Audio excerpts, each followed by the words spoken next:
J'espère que vous vous portez bien. Est-ce que vous avez remarqué la subtilité? La différence qu'il y a entre guys et guys. L'autre, il est beaucoup plus lourd. T'as l'impression qu'il est pesant. Alors que là, on sent qu'on est content d'être là. On est in the place. On va décortiquer le match avec grand plaisir. Donc désolé pour hier, franchement, je pense que je ne pourrai plus faire le débrief YouTube juste après le match, tout quand c'est tard. D'ailleurs, je dois me coucher à 4 heures et cela aura forcément des répercussions négatives dans ma journée. Donc là, je préfère tranquillement me reposer et faire la vidéo le lendemain. On fait comme ça, guys, c'est parti.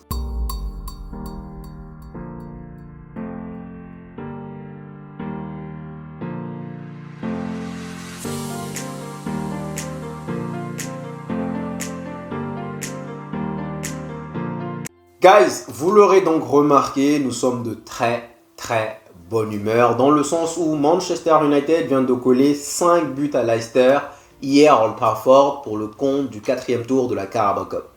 Ainsi donc qui se qualifie pour le 5e tour où nous allons affronter Tottenham chez eux. Déjà pour vous dire, ça va être un match compliqué. Bref, pour l'instant, on laisse ça de côté. Prenons le temps de savourer, car en effet, je répète encore une fois, Manchester United s'est imposé 5-2 hier à Old Trafford contre Leicester. Pourquoi je vous répète ça? Simplement parce que jamais, sous l'ère Ten Hag, Manchester United n'a mis 5 à une équipe de première division. Jamais. Alors oui, on a mis 7 à Barnsley, mais en rappelant encore une fois que Barnsley est une équipe de 3e division. Donc 5 à une équipe de première division, sous l'ère Ten Hag, ce n'est jamais arrivé. Et en plus de cela, la dernière fois que nous avons marqué 4 buts en une mi-temps, cela remonte en 2021, si ma mémoire est bonne, je crois que c'était contre Southampton, le jour du 9-0. Conclusion encore une fois, sous l'ère Ten Hag, jamais, au grand jamais, nous avons mis 4 buts en une mi-temps. Généralement, on allait marquer 2 et on allait arrêter de jouer et derrière, on allait se faire reprendre. On l'a vu je ne sais combien de fois. Donc, guys, honnêtement, prenons le temps de savourer. Maintenant, oui, rapidement, c'est un film qu'on a déjà vu. Mourinho qui s'en va, Olé qui arrive, on gagne 5-1 contre Cardiff, on est content, on dit Olé Zadowir, magnifique, tout est beau, tout est rose. Et ensuite, 2-3 mois après, checkpoint, retour à la réalité. Donc là, on va pas s'enflammer, mais quand même on va prendre le temps de savourer. Nuance, vous comprenez? On prend le temps de savourer, on est réaliste, on sait que derrière il y a encore beaucoup de choses à faire. Cela ne signifie pas que Manchester United est de retour, mais encore une fois, on prend le temps de savourer. Pourquoi? Parce que vous vous rendez compte quelque part, en tout cas personnellement, que Manchester United a une place vraiment capitale dans nos vies, en tout cas dans ma vie. Dans le sens où, quand on gagne avec la manière, je suis tellement content, je suis tellement bonne humeur, je souris, je fais des blagues. Je fais des blagues. Alors que dans l'autre sens, quand ça ne va pas, on remarque rapidement qu'il y a des détails sur moi. Forcément, je suis de mauvaise humeur, je suis beaucoup plus influençable, bref, vous comprenez le concept. Donc, c'est triste, mais on est arrivé à un point où aujourd'hui, encore une fois, malheureusement, Manchester United a une place vraiment très importante, en tout cas, personnellement. Donc hier, guys, nous avons assisté au tout premier match de l'ère Van Nistelrooy. Petite information, reste encore à confirmer, mais petite information, il semblerait que Amorim ne vienne que fin novembre. Pourquoi? Apparemment, donc encore à confirmer, il semblerait qu'il y ait un préavis de 30 jours pour qu'il puisse quitter Sporting. Dans son contrat, apparemment, il y a un préavis de 30 jours. Donc là, on risquerait donc de voir Van Nistelrooy jusqu'à à peu près 25-26 novembre. Mais encore une fois, je répète, à confirmer. Donc, je répète, nous avons donc hier assisté au premier match de Ruud Van Nistelrooy. Commençons déjà par la compo. On a vu dans les cages Ben Yedder. Je pense que même Ten Hag l'avait fait jouer contre Barnsley lors du 7-0, donc ok. Ensuite, on a vu Diego Dalot, on a vu donc De Ligt, on a vu Martinez, on a vu Lindelof. Mes petites précisions, c'était un schéma évolutif dans le sens où quand on était en défense, c'était donc en 4-2-3-1, mais dès qu'on avait le ballon, ce 4-2-3-1 là changeait rapidement en 3-3 3-4-3, un truc comme ça. Voilà, 3-4-3. Donc, déjà, je vous dirais, ça c'est un point important à souligner dans le sens où c'est quelque chose que nous n'avons pas vu sous Ten Hag. On voyait un système rigide 4-2-3-1, 4-2-3-1, 4-2-3-1, 4-2-3-1. Donc, j'ai aimé l'animation. On va mettre, franchement, petite parenthèse, on va mettre les buts de côté. D'accord? Il y a eu 5-1 et 5-2, ok? On va mettre les buts de côté dans le sens où moi déjà, petite parenthèse, je pense que j'ai plus kiffé le match en deuxième mi-temps à la rentrée de Mazraoui et d'Amad Diallo. Donc là, il y avait déjà 5, je crois. J'ai plus kiffé le match à cet instant qu'en première mi-temps. Même si en première mi-temps, il y a eu 4 buts. Donc sur le coup, on va mettre les buts de côté. On va parler uniquement d'animation. Il y a eu du football offensif. Franchement, ça a été assez agréable à regarder. Mais encore une fois, moi, personnellement, j'ai pris plus du plaisir quand un Mazraoui et un Amad Diallo sont rentrés. J'ai trouvé que là, ça combinait encore mieux. C'était vraiment magique. Ok, donc un schéma évolutif. On a eu droit à un double pivot. Je crois, guys, double pivot, je l'ai mentionné à plusieurs reprises. Vous le savez, j'avais dit à plusieurs reprises pourquoi ne pas voir Casemiro et Ugarte. Je crois que je l'ai dit à plusieurs reprises, hein, honnêtement. Mais encore une fois, il s'agit de tenter. C'est-à-dire que tu tentes, ça ne marche pas. Au moins, tu sauras que ça ne marche pas. Ten Hag ne voulait pas tenter. Ça, c'est agaçant. Ça, c'est énervant. Donc, franchement, le double pivot Casemiro et Ugarte, j'ai beaucoup aimé. J'ai beaucoup apprécié. On reviendra juste après, donc quand on va faire du cas par cas. Mais honnêtement, j'ai beaucoup apprécié. Bruno, ensuite on avait donc Garnacho, on avait Højlund, on avait Zerzi, pardon, et on avait derrière Rashford. Donc déjà, la compo, on peut dire, ok, c'est une compo que Ten Hag peut nous aligner, mais on va dans le sens où la compo elle est évolutive. Et honnêtement, j'ai vu les joueurs pas forcément stockés à leur place initiale, j'ai vu des joueurs changer, venir à gauche, venir à droite. Honnêtement, c'était assez malléable. Donc ça, c'est le premier point que j'ai souligné. Deuxième point que j'ai souligné, c'était les changements.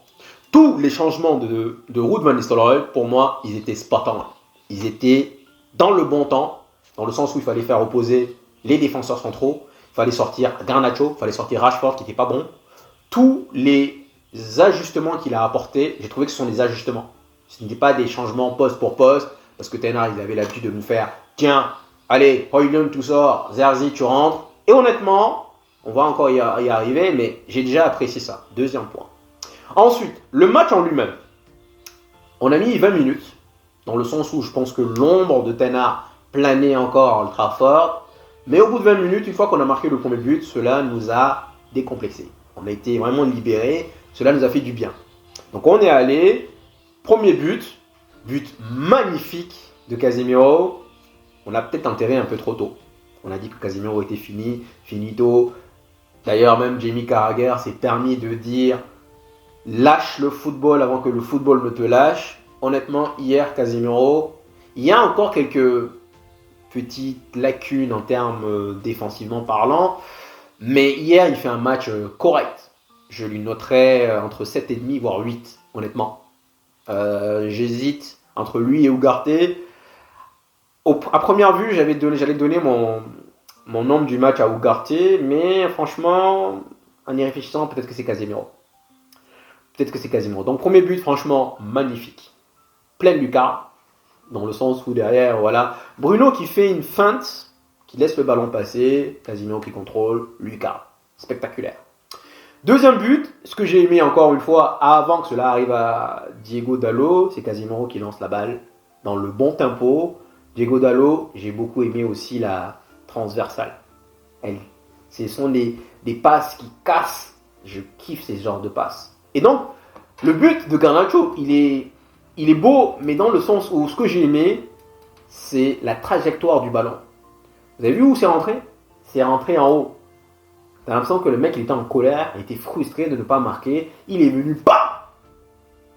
Il a déversé toute sa colère, quoi. Donc là, deuxième but encore une fois.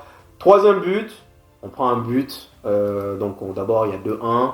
Ensuite, juste après, encore une fois, l'état d'esprit. On remarque le troisième. Bruno qui marque. La balle est déviée. Pas forcément, je ne sais pas si elle a été cadrée, mais elle est déviée. Il marque. en tout cas. Quatrième but, encore une fois, même trajectoire que Garnacho. On tape le poteau, la balle elle revient, Casimiro qui reprend et qui te la met pas vers le nord. Magnifique.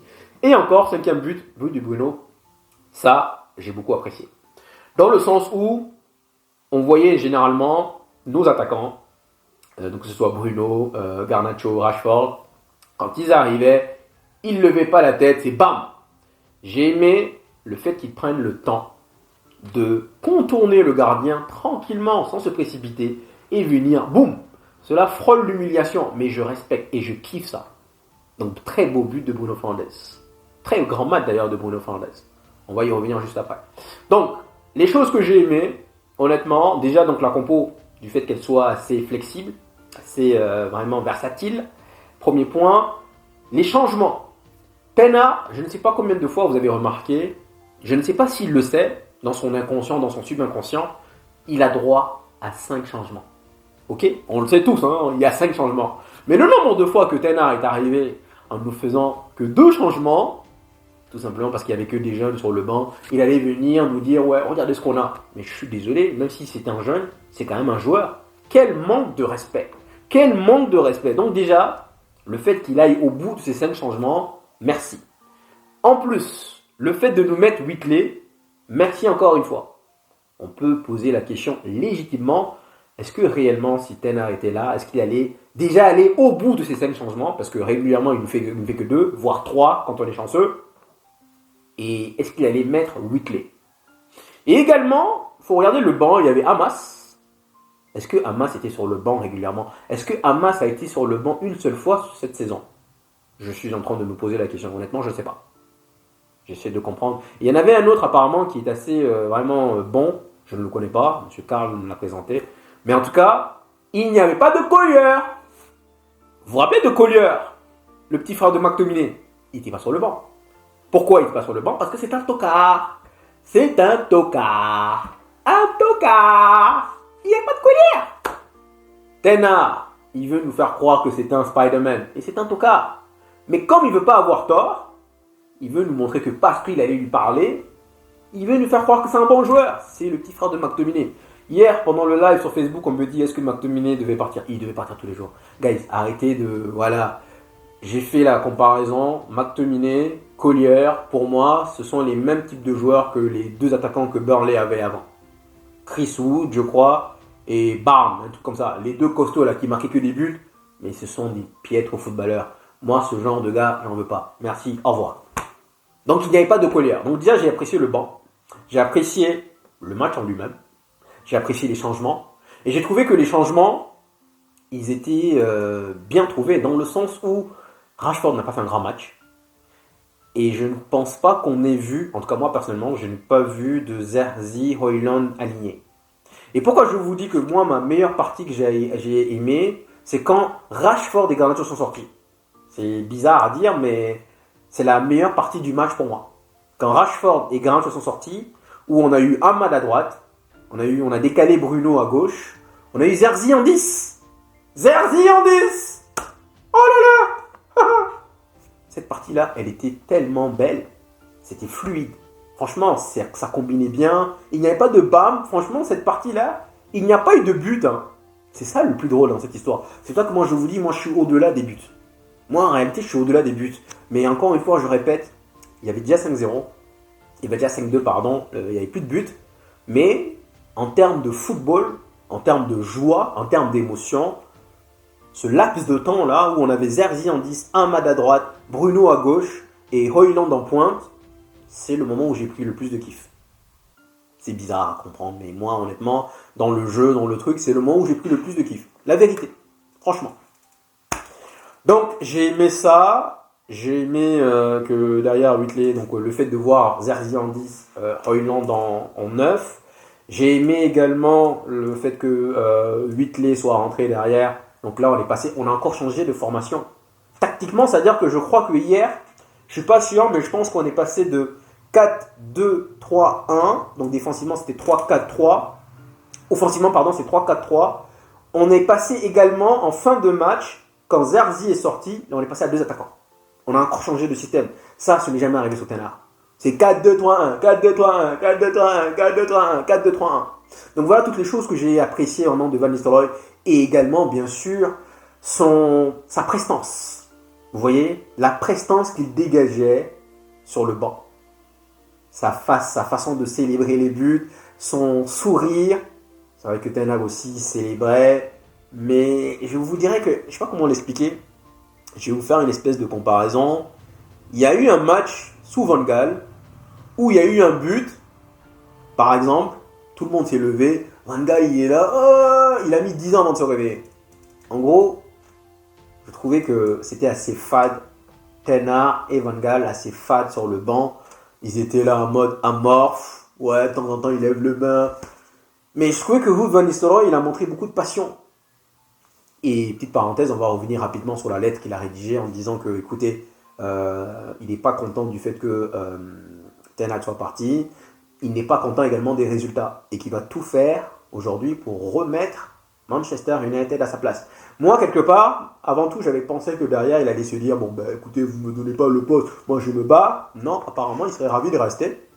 Et j'ai envie de voir ce que ça va donner, guys. Amorim Van Nistelrooy, j'ai vraiment envie de voir ce que ça va donner. Honnêtement. Et encore une fois, il y a eu 5 buts. Donc, il y en a plein qui disent que oui, ce sont les joueurs. Mais à un moment donné, on l'a vu régulièrement.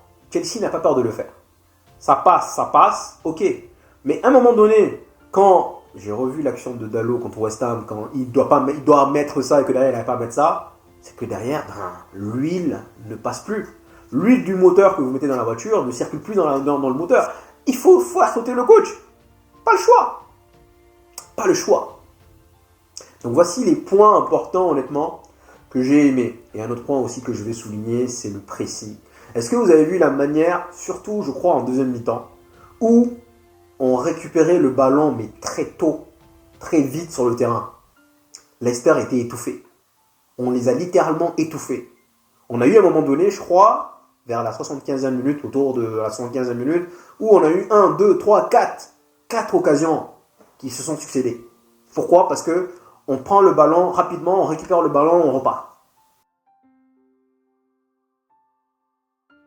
Donc, si on fait maintenant du cas par cas, on va commencer donc par Ben Yedder. Je vous dirais match correct, dans le sens où sur les 2 buts qu'il a encaissés, il n'a pas pu faire grand-chose. Le deuxième but, je sais que c'est Delirte qui saute dans les airs, qui se trouve. Derrière, la balle elle revient. On donne un caviar à l'attaquant. Je pense que ça, n'importe qui devrait être capable de la mettre. Donc on ne peut pas le juger dessus. Il n'a pas eu énormément d'arrêts à faire. Je vous dirais peut-être 2 ou 3, mais ce n'est pas des arrêts assez compliqués. Il y a eu également une barre. Leicester a eu quand même quelques occasions. Mais bon, je ne pouvais pas jeter la faute sur Ben Yedder. Mais je dirais quand même que je l'ai trouvé sur ce match plus précis qu'Onana en termes de transmission, en termes de balles. Le nombre de fois qu'Onana arrive, il la met dehors, bam, je l'ai trouvé plus juste techniquement dans ses transmissions. Ça, c'est le point que je vais dire sur Ben Yedder. Ensuite, Diego Dalot, j'ai beaucoup apprécié sa passe, la passe décisive qu'il a offerte à Garnacho. Mais, encore une fois, j'ai déjà dit, mais j'ai préféré le moment où Mazraoui est rentré, même si c'était à gauche. Je pense que Mazraoui est plus complet. Certes, Diego Dalot l'année dernière, pour moi, c'était l'homme de la saison. Cette année, je ne le trouve pas si bon que ça. Je trouve que défensivement, il a encore des égarements. Je ne le trouve pas si bon que ça. D'ailleurs, je l'ai écouté après son interview en disant qu'il était assez triste du fait que Ten Hag soit parti, dans le sens où Ten Hag, c'est quelqu'un qui aimait beaucoup le football, il ne parlait que football. Maintenant, c'est juste que derrière, parfois ça cliquait, parfois ça cliquait pas. Ça, ce sont les mots de Diego Dalot. Aujourd'hui, on voulait vite laver l'affront et puis voilà. Pas par rapport au fait que Ten Hag soit parti, mais par rapport à nous-mêmes. Donc ça, j'ai bien aimé cette phrase. Ensuite, Delirte, Martinez et Lindelof. Lindelof, je le trouve dans ses relances, sincèrement, guys. Ou Lindelof, défensivement, il est pas bon. Il est pas bon défensivement. Mais j'avais proposé une chose, ça c'est depuis Olé. Pourquoi ne pas essayer Lindelof en 6 ? Dans le sens où les passes de Lindelof, guys, il est plus précis pour moi que Martinez. Delirte, il y a un petit point, j'avais souligné avant de son arrivée qu'il était excellent dans ses passes, mais je dois vous avouer que pour l'instant, je n'ai pas encore vu ce niveau d'excellence de Delirte en termes de passes, bien entendu. Ensuite, Ugarte, guys. Alors là, est-ce que je vais vous faire un mea culpa?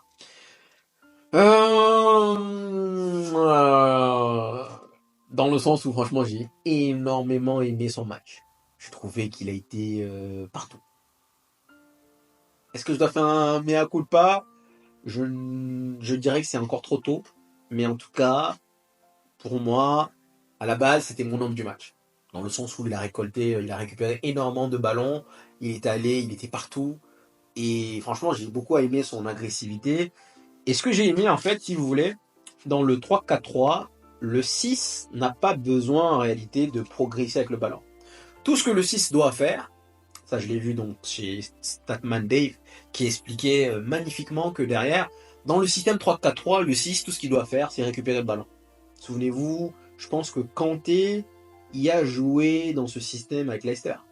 Le 6 doit juste récupérer le ballon. Il n'a pas à progresser. Donc là, il va beaucoup plus s'épanouir. Et c'est la raison pour laquelle il était également si bon avec donc Amorim qui va bientôt arriver. Il était si bon et derrière, il allait se perdre au PSG parce que le système n'est pas le même. Le 3-4-3 met en évidence le 6 et le 10 dans le sens où le 10 n'a plus besoin de revenir derrière pour fournir les efforts défensifs, dans le sens où derrière il y a 3 défenseurs centraux qui sont là justement pour combler au cas où il y a, pour couvrir pardon, au cas où il y a une contre-attaque. Et le 6, puisqu'il a autant de joueurs autour de lui, il n'a pas besoin vraiment de progresser avec le ballon.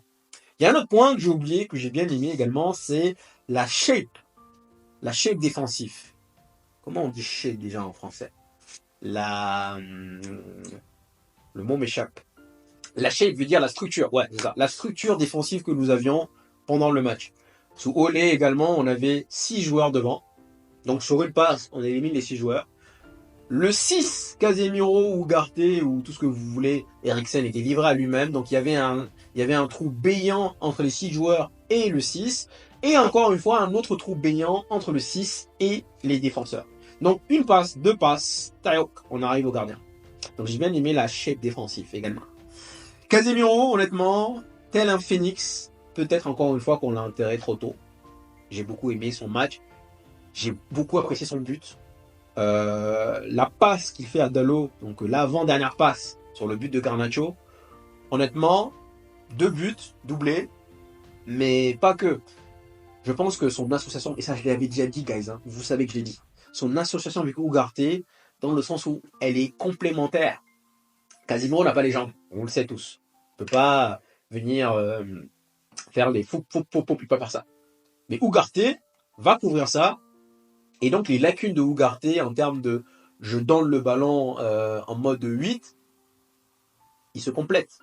Et en plus de ça, il y a un autre point qu'il faut souligner, Casemiro, en ayant joué avec Modric et Kroos, il sait automatiquement que quand Ugarte va monter pour aller presser, tout de suite, il va se positionner. En gros, c'est 2 pivots honnêtement qui se complètent.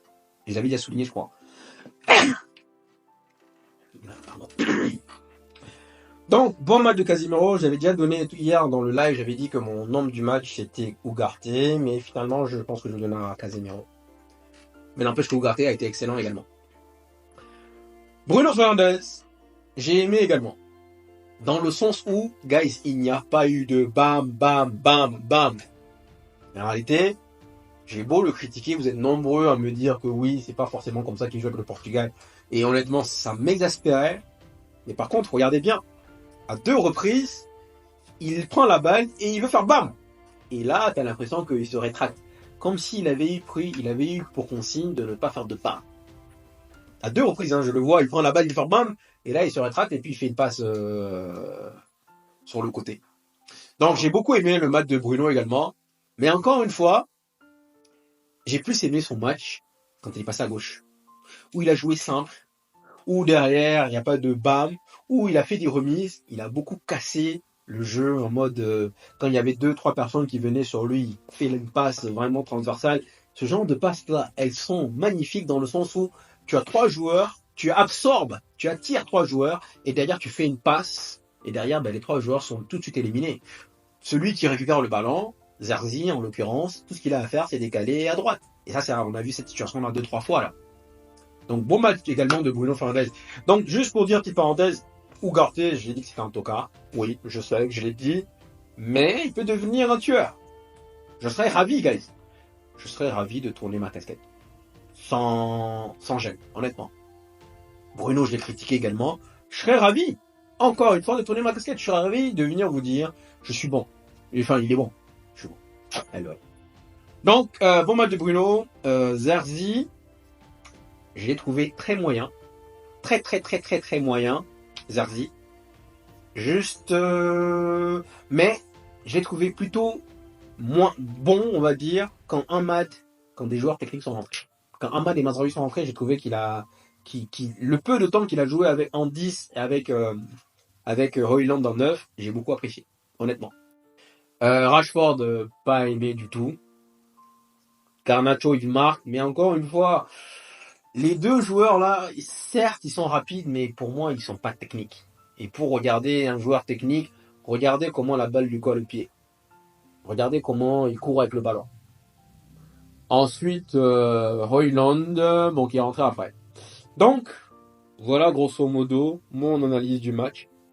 Et donc, je répète, franchement, j'ai beaucoup apprécié. J'ai pris du bon temps. Et si ça se confirme que derrière Amorim ne vient qu'en fin novembre, cela signifie qu'on aura le temps vraiment de voir ce que Ruud van Nistelrooy aura dans les jambes, dans le ventre. J'ai hâte de voir. Là, contre Chelsea, encore une fois, on doit les taper. Il y a un youtubeur que je suis également sur... il s'appelle Saïd. Et je le trouve drôle, en fait. Et il dit « Ten haram ». Haram, ça veut dire, donc chez nous, ça veut dire illicite. Ça nous est pas permis. Et il dit donc... le Ten haram ball est parti. Et le Ruud halal ball est arrivé. Donc le halal, c'est ce qui nous est permis dans la religion musulmane. Tout ce qui est halal, c'est ce qui nous est permis. Tout ce qui est haram, c'est ce qui nous est interdit. Et donc, j'ai aimé le jeu de mots où il dit le ten haram. Donc, il a transformé le hag en haram ball est parti. Et le Ruud halal ball est arrivé. Bon, bref, je l'ai juste mentionné ça. Donc, guys, merci infiniment d'être venu jusqu'ici. Demain, probablement, conférence de presse. J'ai hâte. Franchement, guys, j'ai hâte. En ce moment, je vous dirais que encore une fois, on va pas s'enflammer. C'est un film qu'on a déjà vu. Mais on va profiter de l'instant T. C'est tout, en fait. C'est pas une question de genre, oui, on va gagner la première ligue, on va gagner la Champions League. Non, non, non. C'est être réaliste, savoir ce qui peut se passer, savoir que le prochain match, on peut se prendre encore une tarte. Mais profiter de l'instant T. C'est tout. C'est tout. Rien de plus. Merci infiniment d'être venu jusqu'ici. Donc, prenez soin de vous et je vous dis à la prochaine. Ciao, ciao.